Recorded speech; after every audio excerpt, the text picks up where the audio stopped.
tuning the violin? Is it only tuning the strings to be an E, A, D, G? Or could tuning be also something different? Today we go a little bit deeper into this sparkling subject of tuning. Hello back again. This is Edgar and I'm building violins and I'm tuning also the parts I'm using for every instrument. Now, before you get an idea about what is tuning, what could it be? Is it like tuning a car? Or is it like tuning the plates and you try to tune them in a certain frequency? What is tuning now exactly? Most violin makers tell to musicians, yeah, this space bar is not good because it has not been tuned. And the musician, of course, immediately thinks of tuning, that they ding, ding, ding, and they go a certain specific frequency. Hutchins, a very important violin maker lady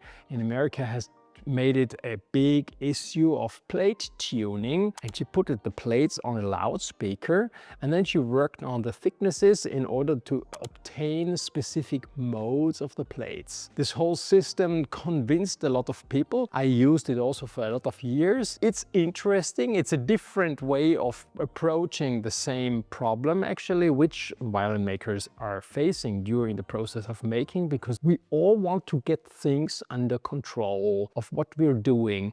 And so the first step is that you just have a caliper, so then you can write down at least the numbers. The next thing would be, let's say, that you try to figure out what tone, what note is this plate vibrating. But all this is all nice, so you can somehow capture what you're doing. And the same thing is also with the bridge. When you choose a bridge, you put them on the floor or on the plate, on the desk, and you make a certain sound, and then you choose a very good, nice sounding one. Question: when you do this and you hear that the violin maker is doing that, that means that if he has a lot of bridges, he takes the best one, right? The next one will be already the second best, and then it goes all down to the worst, right? So somehow this whole tuning thing with the bridges doesn't stay very long alive. If you go a little bit away and you look, what does it mean? That means only one bridge out of a pool of bridges is good and all the other ones you have to throw away. It's like fooling people a little bit, but don't say that, because of course every violin maker is tuning the bridge and is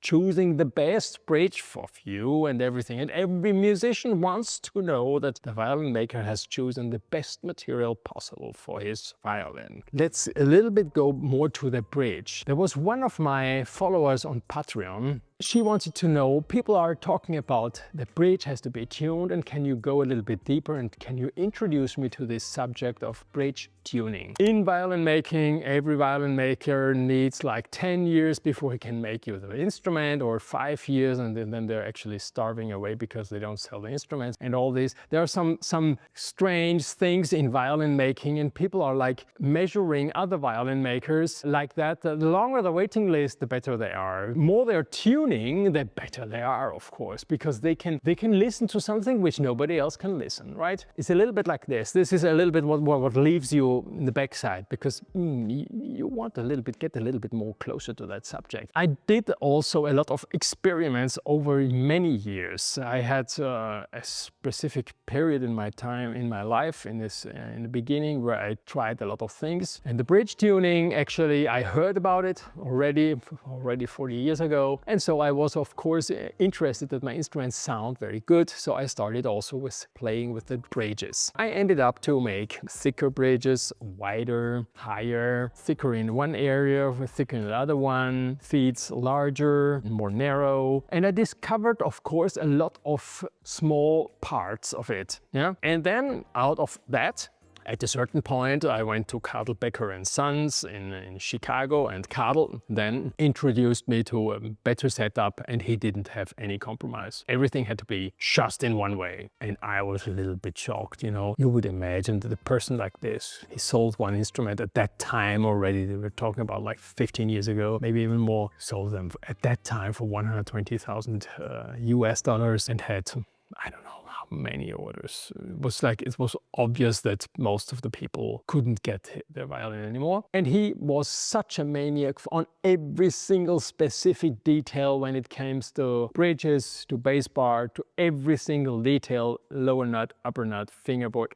everything, soundpost, everything. He knew exactly how it had to be. And I was actually in that time very much in checking and trying. And at that time, around year 2000, I had my idea after all my tiny pieces and things of bridge tuning that I fitted the feet to the arching of the instrument, made the string height, made the curve, brought it more or less to a specific thickness on the upper part, made a arching. Usually I made it almost how it should have been done. And then I just put it on the violin, and then I made my first sound check. And then if I could have had the impression, yeah, it could be a little bit louder, then I started to make the upper part a little bit thinner, and then it could be a little bit more clear, and then I started to open one eye and then the other one, and then it could be still a little bit bigger than the other one was sounding much better, and then I reduced the feeds from the inside a little bit, and so on. And this I did actually for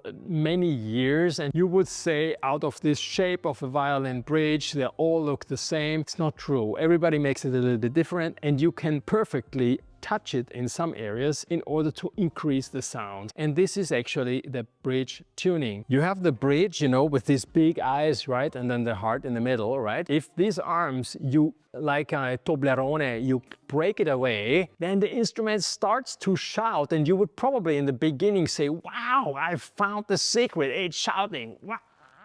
It's like a trombone. It's just like you want to be heard, just take it off and yeah. But it's losing completely everything of the beauty of a nice violin. The violin bridge, how we have it nowadays, is actually quite young. Before there was the barrack bridge, and the shape, yes, was developed early, but how the Aubert Deluxe bridge, which is nowadays a standard on violin making, exists like this not so many years. If I say now 100 years, you would say, yeah, this is very long, but it's considered the lifetime of the violin is not so long, yeah? And it became that shape because it worked pretty well. And out of that shape, when you get the original Aubert Deluxe, you still have to retouch a lot of things. So at least I take about, for a nice violin bridge on my master violins, it takes me about 3 to 4 hours to make a nice bridge. And all these modifications bring you to a different sound. So let's say you cut away these wings and you cut even more. It's getting lighter and lighter and lighter, this piece which connects the 4 strings to the vibration amplification of the body. And a lot of people always ask me, why is it, do you always compare the violin with an engine? But actually I see the bridge like the piston of a traditional gasoline engine, which goes up and down. And of course these parts of a mechanical machinery needs to be light in order that it can go quick up and down, and the quicker it can move, the easier is the responding. And so if you see it translated to a bridge where somebody else says, yeah, no, I make the bridge 5.2 thick, the feet, and it should be 4.2, I immediately understand that it must influence the responding of the violin. And every single part you take away is of course, for a logical reason, increasing the responding of the violin, because there is less material which has to be brought into motion, and the lighter it is, the quicker it can respond. And on the other side, as you try to reduce it to its minimum, let's say almost this X, where the 2 feet and here the 2 strings, and then you have almost nothing of the beauty of the sound anymore. So, and you have to make a compromise because it should still be recognizable a violin. A certain quantity of mass should be guaranteed, that it is on the lower part where the feet are a certain thickness in order that the pressure doesn't damage the top should also be guaranteed, and a specific quantity of mass should also be in order that the tone stays strong and is rich violin tone recognized. All these small characteristics and ways how you do it, if you make the arching round or if you just make it arched, connected. Usually I see the violin bridge, the arching of a violin bridge like a diamond, and then I just smoothen away all these strong edges in order that it's not like a diamond shaped shape, but then it becomes a roundish flat area, which made perfect. When you look at it, it apparently looks to be straight, and it does not look to be like a big belly there on the run. No, it should be skinny, even on the sides, skinny, and everything, and all the material you have should be somehow in a wise way hidden behind some lines which apparently seem to be skinny and thin, but actually when you start measuring, then you say, wow, this is thick here, this is thick here. And this is the point. You want the characteristics of a beautiful sound, quick responding. And so my idea when I hear about people talking that the violin maker is tuning the bridge for every violin, yes. On a certain step of your career, you certainly are tuning. After 40 years of making, you come to a conclusion and you know already that a certain quality type of violin needs to have a specific kind of bridge. The idle bridge, from my point of view, has a specific way of shape and measurements, and I just observe myself more and more like Karl, who just accepts only one way, because all the rest is just, or not finished, or he didn't have any clear idea. But most of the time you ask, why did you leave it like this and like that, or why did you do it like this? And there is no reason behind. It's more, I didn't know how to do, and then I made it like this, or still has to be tuned. But doesn't come very well to a customer if you still have to tell them that the bridge has to be still tuned.